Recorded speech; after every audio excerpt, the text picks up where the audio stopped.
Bien, si tú recibes hoy esta enseñanza en tu corazón y te haces el propósito de vivirla, va a ser un parteaguas en tu vida espiritual y en todas las dimensiones de tu vida. A este tema lo he titulado así: liberación a través de la alabanza. ¿Quién quiere liberación en su vida? Todos. Y fíjense que cuando hace tiempo empezaba yo a dar temas, sacaba de un librito, sacaba de otro, sacaba de aquí y de allá. Pero ya, bueno, para no contar tanta historia, voy a que esto, Dios lo pone en mi corazón y es algo que acabo de escribir el día de hoy, ¿sí?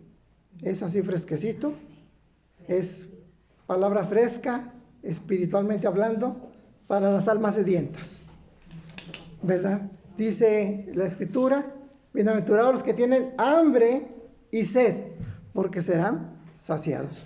Entonces, los que traen su Biblia, les voy a pedir que abran la Biblia en el capítulo 16 de Hechos de los Apóstoles, versículo 22 al 26, y no la vayan a cerrar, la dejan ahí donde la abran. Hechos de los Apóstoles 16, versículo 22 al 26. Leo. La gente se amotinó contra ellos. ¿Quiénes son esos ellos? Es el apóstol San Pablo y su compañero en el apostolado, Silas. Se amotinó contra ellos. Los pretores les hicieron arrancar los vestidos y mandaron azotarlos con varas. Después de haberles dado muchos azotes, los echaron a la cárcel y mandaron al carcelero que los guardase con todo cuidado. Al recibir tal orden, los metió en el calabozo interior y sujetó sus pies en el cepo. Hacia la medianoche, Pablo y Silas estaban en oración, cantando himnos a Dios. Los presos los escuchaban. De repente se produjo un terremoto tan fuerte que los mismos cimientos de la cárcel se conmovieron. Al momento quedaron abiertas todas las puertas y se soltaron las cadenas de todos. Despertó el carcelero y al ver las puertas de la cárcel abiertas, sacó la espada e iba a matarse, creyendo que los presos habían huido. Pero Pablo le gritó: no te hagas ningún mal, que estamos todos aquí. Palabra de Dios. Te alabamos, Señor. Primeramente, dice que la gente se amotinó contra ellos. ¿Alguien tiene idea por qué se amotinaron contra ellos? Porque ellos estaban predicando la palabra de Dios, y esa palabra de Dios los estaba liberando de las esclavitudes, los estaba liberando de los ídolos, los estaba liberando de esos ídolos falsos que había en ese ambiente donde ellos andaban predicando. Y entonces, pues no les convenía a sus intereses, porque había gente que vivía de estar vendiendo ídolos, ¿verdad? Y la idolatría era muy común en ese entonces. Entonces vinieron contra sus costumbres, vinieron contra lo que ellos creían era un mensaje diferente. Entonces, un mensaje revolucionario, y a muchos no les conviene la verdad, no les conviene la libertad. Quieren seguir viviendo, sobre todo los que oprimen, quieren seguir viviendo a costas de los oprimidos. Y entonces empezaron a azuzar a la gente y se fueron contra estos apóstoles. Y aquí vamos a empezar a analizar. Versículo 22. La gente se amotinó contra ellos. También nosotros, hay mucha gente que se amotina contra nosotros. Cuando empecemos a caminar en el camino de la verdad, en el camino de Jesús, mucha gente se va a amotinar alrededor de nosotros. Y aparte, más de la gente de carne y hueso, dice Efesios 6:12, nuestra lucha no es contra gente de carne y hueso, sino contra poderes espirituales. Entonces esos que se amotinan alrededor de nosotros van a ser espíritus malignos, porque hemos estado muchas veces guiados por ellos asusados por ellos, engañados por ellos, oprimidos por ellos, y no les conviene este camino de verdad y de vida que hemos seguido. Y entonces ahí están ahí los espíritus. Y dice aquí, versículo 22, la gente se amotinó contra ellos. Los pretores les hicieron arrancar los vestidos y mandaron a azotarlos con varas. ¿Quiénes son los pretores? Los pretores son los magistrados, los jueces de aquel entonces, los que gobernaban las ciudades, y ellos los llevaron a la plaza principal, los presentaron con los pretores, y entonces dijeron, a ver, desvístanlos. Los pretores vienen siendo los espíritus que están, porque hay grados espirituales, ¿verdad? Hay miles de espíritus malignos, pero hay jerarquías. Los pretores son, digamos, espiritualmente hablando, son esas jerarquías más altas que están dominando a todos los espíritus y son los que mandan, diciendo, a ver, vayan, ataquen vayan acá. Dijo San Pedro en su primera carta, capítulo 5, creo que es el verso 18, como león rugiente, anda el diablo buscando a quien devorar. Y eso es una realidad. Esta es una realidad. Y lo vemos cuando Jesús iba a comenzar su ministerio. Fue a prepararse espiritualmente después del bautismo. Se fue al desierto del Jordán, a la montaña que hoy se le conoce como la montaña de la tentación. Y Jesús, el Hijo de Dios, el Hijo de la Virgen María, fue tentado durante 40 días, ¿verdad? A pesar de su vida de oración y de ayuno. Entonces, esa es una realidad. Sí, Él fue probado. ¿Qué esperamos nosotros, verdad? Entonces, también tenemos esos enemigos y hay esos poderes de maldad que quieren perjudicarnos. Y dice aquí, les hicieron arrancar los vestidos y los mandaron a azotar. Satanás, los espíritus del mal, quieren arrancar nuestros vestidos. Y en aquel entonces, ¿cuáles eran los vestidos, por ejemplo, del apóstol San Pablo? ¿Alguien se imagina cómo se vestían? Era una túnica. Una túnica. ¿Qué había debajo de la túnica? Pues los calzoncillos. Así como ves a Jesús ahí en la cruz. Entonces, los desnudaron totalmente para humillarlos y para golpearlos. Cuando Satanás y los espíritus quieren atacarnos, van a buscar doblegarnos, van a buscar humillarnos. Número 1, humillarnos. 2, las vestiduras en la escritura también significa la gracia de Dios.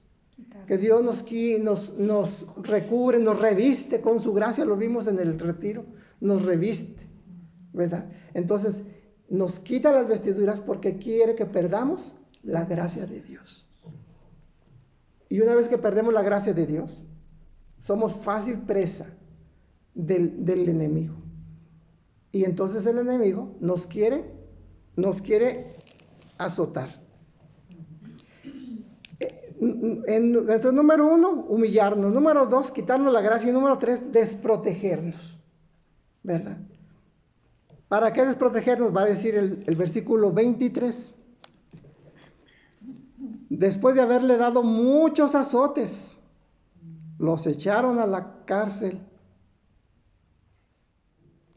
Fíjense, ¿para qué nos quiere quitarnos la gracia y protegernos? ¿Para qué? Para lastimarnos. Para lastimarnos. Tenernos cautivos. Número 1, en el cuerpo. Bueno, a ellos los lastimaron en el cuerpo, pero a nosotros, esta se aplica también a nosotros, para lastimarnos en el cuerpo.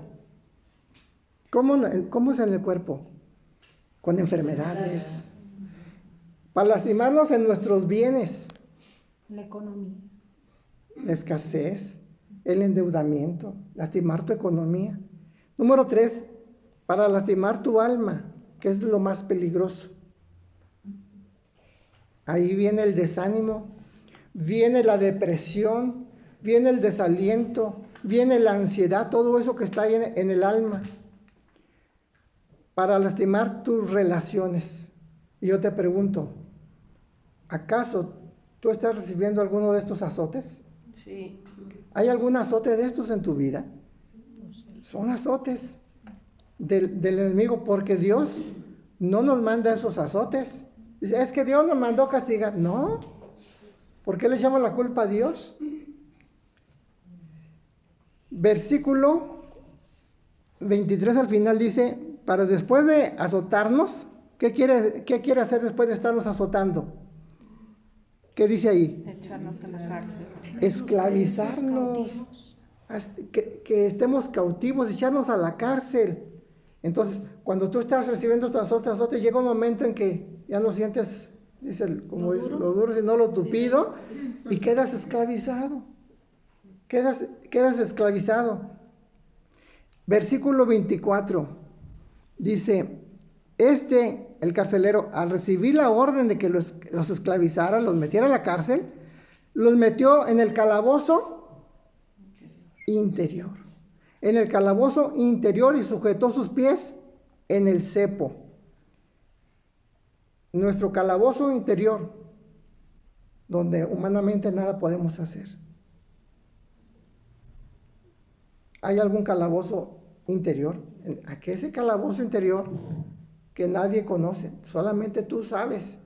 Y a veces ni tú sabes, porque está guardado ahí en el inconsciente o en el subconsciente. El ego. Está en lo más profundo de tu ser. Y entonces ahí humanamente ya nada podemos hacer.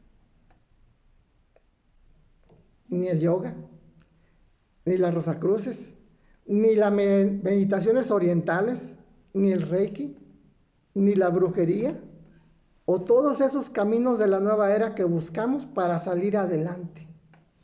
Pero nada ni nadie nos puede liberar. Buscamos estar en alguna paz interior y más nos hundimos. Cuando una persona tiene, ellos estaban ahí, dice, estaban, digamos, amarrados con cadenas sus manos, sus pies, dice, sujetó sus pies en el cepo. Cuando tú te quieres zafar, más te lastimas, ¿verdad? Más te lastimas. Solamente te puedes zafar si alguien abre esa cerradura. Bueno, entonces, ¿cómo es tu calabozo interior? Pongo unos ejemplos. ¿Te sientes culpable por tu fracaso matrimonial? ¿Por tu fracaso con un hijo? ¿Por errores y pecados cometidos? Etcétera. Esa es una especie de calabozo interior. ¿Te sientes deprimido, desanimado, con una vida de ansiedad? Ese es otro calabozo interior. ¿Te sientes atado a una enfermedad sin salida? Ya has ido a un médico, a otro médico, y no encuentras respuesta. ¿Atado a algún vicio? A la droga, pastillas. Ya no puedo dejar estas pastillas, si no, no duermo. ¿Cómo es ese calabozo? ¿Cómo es tu calabozo? Pero ahorita les voy a la pregunta del millón, la pregunta central de este tema. ¿Cómo salir de ese calabozo? ¿Cómo salir de ese calabozo?